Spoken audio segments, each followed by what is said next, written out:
தமிழ் நண்பர்கள் அனைவருக்கும் வணக்கம். அக்னிச்சிறகு சேனல் சார்பாக இந்த வீடியோவுக்கு உங்களை அன்புடன் வரவேற்பது நான் உங்கள் கௌசி.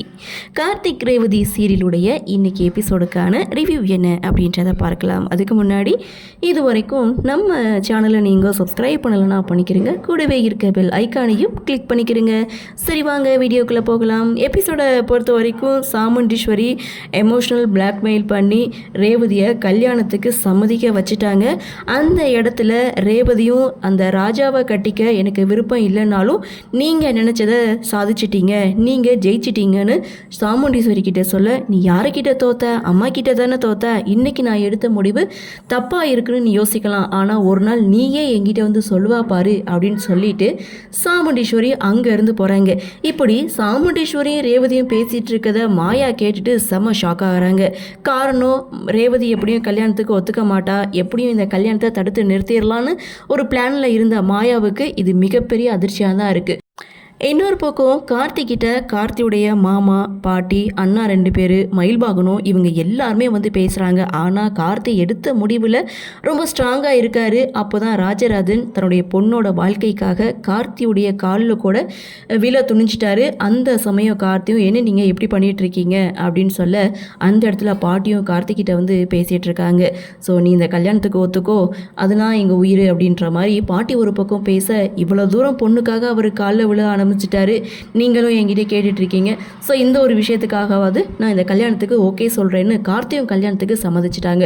ஒரு பக்கம் ரேவதிக்கும் ஓகே, கார்த்திக்கும் ஓகே. இந்த விஷயத்த சாமுண்டீஸ்வரி கிட்ட வந்து ராஜராஜன் சொல்ல, சாமுண்டீஸ்வரி ரொம்ப சந்தோஷப்படுறாங்க. ஆனால் இந்த விஷயம் சந்திரா, சிவனாண்டி இவங்க 2 பேருக்கும் மிகப்பெரிய அதிர்ச்சியாக தான் இருக்குது. சிவனாண்டி ஒரு பக்கம் மைண்ட் வாய்ஸ் கொடுக்குறாரு, ரேவதி கிட்ட பேசி ஜெயிக்கிற டைப்லாம் கிடையாது, எப்படி மிரட்டி தான் சம்மதிக்க வச்சுருப்பாங்க அப்படின்னு சிவனாண்டி ஒரு பக்கம் மைண்ட் வைஸ் கொடுக்க, ஸோ அந்த இடத்துல பார்த்தீங்கன்னா கல்யாணம் இன்னும் கொஞ்சம் நேரத்தில் நல்லபடியாக நடக்கும் அப்படின்னு சொல்லி சாமுண்டீஸ்வரி ஒரு பக்கம் அனௌன்ஸ் பண்ணுறாங்க.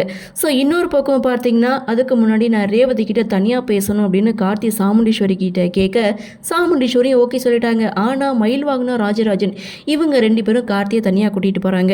இன்னொரு பக்கம் ரேவதியுடைய அக்கா, தங்கச்சி எல்லாருமே ரேவதி கிட்ட வந்து பேசுகிறாங்க. என்னாச்சு, அம்மா வந்து என்ன சொன்னாங்கன்னு சொல்லி கேட்கும்போது, நான் கல்யாணத்துக்கு ஓகே சொல்லிட்டேன் அப்படின்னு சொன்னதும் இங்கே ரோகிணி செம்ம ஷாக் ஆகுறாங்க. யாரும் என்னன்னு தெரியாத ஒருத்தரையா நீ கல்யாணம் பண்ணிக்க போகிற, நான் அம்மா கிட்ட போய் பேசுகிறேன், இந்த கல்யாணத்தை நிறுத்துறேன்னு ரோகிணி ஒரு பக்கம் சொல்ல, அதெல்லாம் ஒன்றும் வேணாம், அம்மா கிட்ட எவ்வளோ கேட்டு பார்த்துட்டேன், ஆனால் அம்மா கன்னை நெத்தி போட்டில் வச்சு என்கிட்ட மிரட்டி தான் சம்மதிக்க வச்சாங்க, நானும் ஓகே சொல்லிட்டேன், விட்டுருங்க, நடக்கிறது நடக்கட்டும், இந்த கல்யாணத்துக்கு நான் ஓகே சொன்னதாகவே இருக்கட்டும்னு ரேவதி ஒரு பக்கம் சொல்ல, இன்னொரு பக்கம் கார்த்தி நடந்த எல்லா விஷயத்தையும் நான் ரேவதி கிட்ட சொல்ல போகிறேன்னு நிற்கிறாரு. அதாவது ஏற்கனவே தனக்கு கல்யாணம் ஆயிடுச்சு அப்படின்ற உண்மையை நான் ரேவதி கிட்ட சொல்ல போகிறேன்னு அவர் தன்னுடைய மாமனார்கிட்ட சொல்ல, மயில்வாகனம், ராஜராஜன் 2 பேருமே தடுத்து நிறுத்துகிறாங்க. இப்போ நீ உண்மையை சொல்ல போனான்னா அதில் ஏதாவது ஒரு பிரச்சனை வந்துச்சுன்னா என்ன பண்ணுறது, அதனால கல்யாணம் நடந்து முடியட்டும், அதுக்கப்புறம் இந்த உண்மையை சொல்லிக்கிறலான்னு ராஜராஜன், மயில்வாகனம் இவங்க 2 பேரும் தடுக்க, இல்லை இது வந்து வாழ்க்கையில் முக்கியமான ஒரு விஷயம், இந்த விஷயத்தை மறைச்சி எப்படி ரேவதி கழுத்தில் தாலி கட்ட சொல்கிறீங்க, நான் இந்த உண்மையை ரேவதி கிட்ட சொல்லியே ஆகணும்னு கார்த்தி ஒரு பக்கம் பிடிவாதம் பிடிக்க, அட சொன்னா கேளுப்பான்னு இந்த பக்கம் பேசிகிட்டு இருக்காங்க.